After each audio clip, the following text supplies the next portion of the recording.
What is going on, guys? Lurking here from Mobalytics, and today I'm coming at you with a preseason 9 Sorcerer tier list. I've been pretty accurate most of the time because I'm good at what I do. So the vibe score for next season, I gave the season a 4 out of 10. I didn't like the powers. I didn't really like the Nightmare escalating dungeons, but we have Hydra on the way, so I'm going to play it anyway, and I'm going to do my best to have a good time. As for balance score, I'm actually pretty happy with where Sorc as a whole is at, especially after the insane Overpower Nerfs that just occurred. But I give the balance score an 8 out of 10 because, you know, everything did get nerfed. It does suck, but I think the bans are a lot tighter than they were in the past. So I'm pretty happy with like inter and intra class balance, despite disagreements that you may have with where the power is at relative to the game. But they did just nerf the pits again, so that we might see some builds in the 110s and etc. So it's like nothing fucking changed. So, let's not skip ahead here. So for our tier list, we have Hydra on top. In the PTR, it did around a 100. And again, these will be higher live because of the nerfs to pit. So Hydra did 100, Meteor did like a 95, Chain Lightning Azurewrath did a 95. I would assume Ice Shards is close behind.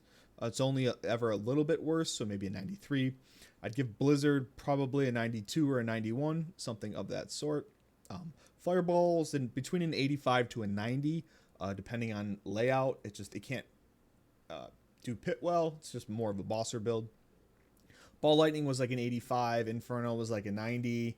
These would probably be like 85s. Incinerate and Firebolt. Arc Lash, I couldn't even tell you. It just like could barely kill Belial, and either could Lightning Spears, but Lightning Spear itself was like a T85. And it might get a little bit of a jump from Reverie Horn, which we'll get into later, but these just aren't that good, and I wouldn't play them this season, but I'll still have the guides for them.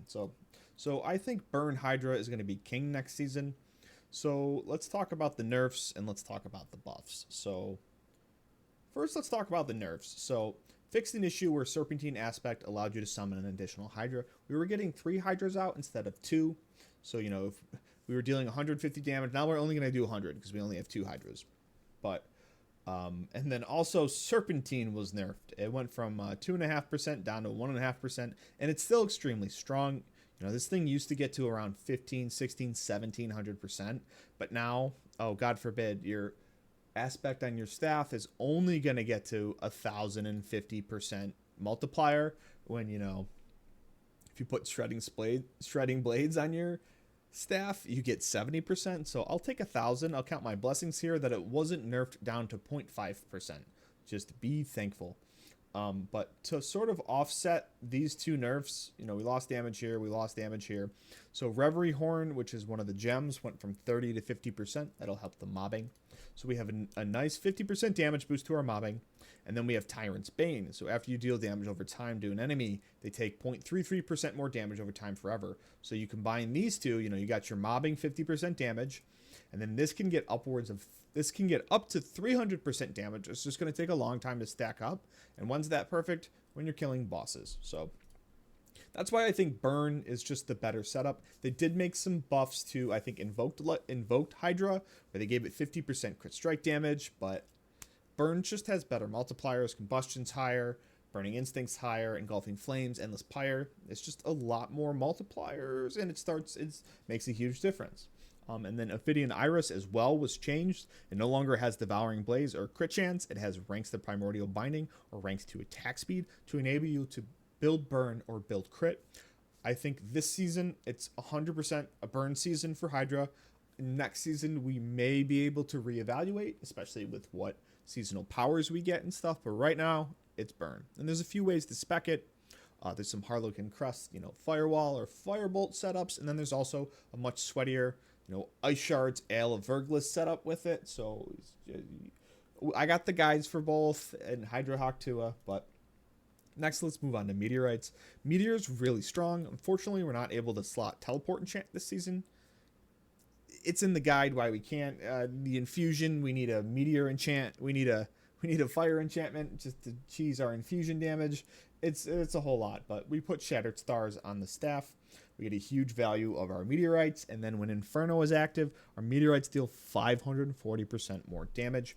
So, you know, we start to see a common theme here on why these builds are S tier. Because so Hydra, it has an aspect where it deals 1,000 damage.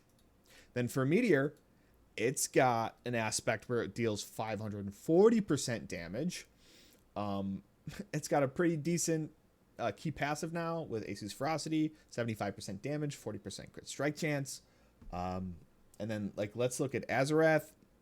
So Azurewrath has his 18,000 value cold damage, and, like, you know, you compare that to the 1,200 value of meteorites, which also scales with Meteor, but, you know, this has this 18,000 value. But remember, it gets even higher, but the whole build is just really great. It's got the cold damage affix here. Then you have Fists of Fate for a huge amount of lucky hits, and then you have another cold damage affix down here, so you can pretend this is like 23,000 value. But the biggest thing with Azurewrath is the scaling. So it scales with attack speed and your weapon attacks per second. So when you have a sword on Azurewrath, you deal 1.1 attacks per second. Then you also have a focus, that's 1.2. You average them out, that's 1.15. So we multiply this 18,000 by 15% here. And then we also multiply it by our bonus attack speed. This is a bug, but I believe they've just left it in. I bug reported it each season for like 2 or 3 seasons now, and it's just, I think they like it. And I think it's where everything else needs to get brought up to, because I think it's fine. But then we have the attack speed scaling here in this 2.51 to represent this 151%. We end up with a value of 52,000. We compare that to Axial Conduit, which has chain lightning rank scaling, but you have to put so many ranks to chain lightning, and then it can only get to a value of 12 to 15,000 per proc. So, you know, what do you want? 52,000 on this lucky hit that procs all the time, or 12,000 on these pants. So you really just scale the Azurewrath sword, and it does a ton of damage. And these have great scaling, so that these can have good values. A ton of meteorites drop. The Hydra has a ton of damage. It's got 1,000% scaling. So we start to see why, you know, these builds aren't good. Like our best builds, let's look at it. Serpentine, amazing scaling. Meteor, amazing scaling. Chain Lightning, Ice Shards, crazy Azurewrath scaling. Why is Blizzard good? Because it actually has really good multipliers, and you can stack up, and however many fucking blizzards you can cast in 12 seconds is how much damage it does per second, and it's a lot. It's just not good for speed farming, and it's bad for fishing because enemies might move. And then Fireball is amazing because it's bugged and it does a bajillion damage for no reason when you're in open fields, and it's allowed to fully bounce. Like all 3 of the fireballs are allowed to bounce out. And then like the rest of the skills just aren't very good. And why not? Because they don't have any of these things that these 6 do. And then you can throw Charge Bolts Azurewrath in here too, because it's fucking just as good as Ice Shards almost. But yeah, so yeah, that's sort of why the tier list is the way that it is. Like these builds, Ball Lightning, Inferno, they simply don't have the multipliers that the rest of these do, and it's like simple math. So yeah, my tier lists are pretty fucking accurate. But so, and then some bug will come across and everything will get fucking thrown out the window. But but Overpower has been nerfed into the ground. I'm really sorry, guys. I don't feel bad for you. I'm lapping up your fucking Overpower tiers. They've removed the inherent additive damage portion of the Overpower that was based on your life and fortify amounts. So when you overpowered, you've always dealt 50% more damage. But in the past, you got like so much more additive that you ended up dealing 30, 40x times more damage every single Overpower. And then they even nerfed the additive that you got from it by 80%, and you were still dealing 5, 6, 10 times, you know what I mean? You're still dealing like 5, 10 times more damage. So they just fucking removed it entirely, and now you only get 50% more damage, just like a crit strike. You can no longer stack max life, be the tankiest thing in the fucking world, and deal the most damage ever. It's like every single Overpower build, you know, they'd have scaling like this, but then they'd also have the Overpower. So it's like, that's why Bloodwave took fucking 18 nerfs, because it just had so many layers of scaling like that. And then now it's probably still going to be a strong build because it has decent scaling, but now it's got no fucking a bajillion damage overpower. It was still a 108. Bloodwave was still a 108 in the PTR when the next best Sorc build was like a 101 or 102, and we were bugged. Anyways, I got a little slideshow here of how I feel about the Overpower nerf. So first off, here's the funeral that we held. All the boys were in attendance, and we laid that bitch into the ground.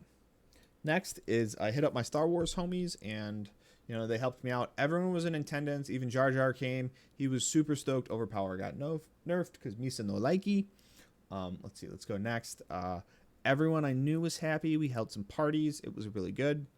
And we have some happy dogs here. They were on board with it. I like this guy. He's very cute. Let's move on to the cats. Obviously, we have some cute kittens, but I think this one's the cutest, and it really represents how I feel about this. This is the best slide in the whole show. Look at this dog. He's a cool guy. And then look at this chunky boy. This is like how chunky the Overpower builds used to be. And now they're not so chunky. So they might not be as happy as this puppy is right now. We put in some dolphins. Dolphins are really smart. And I talked with a lot of my dolphins friends, and they agreed with me that, the Overpower nerf, it was very warranted. A lot of people say it was too good.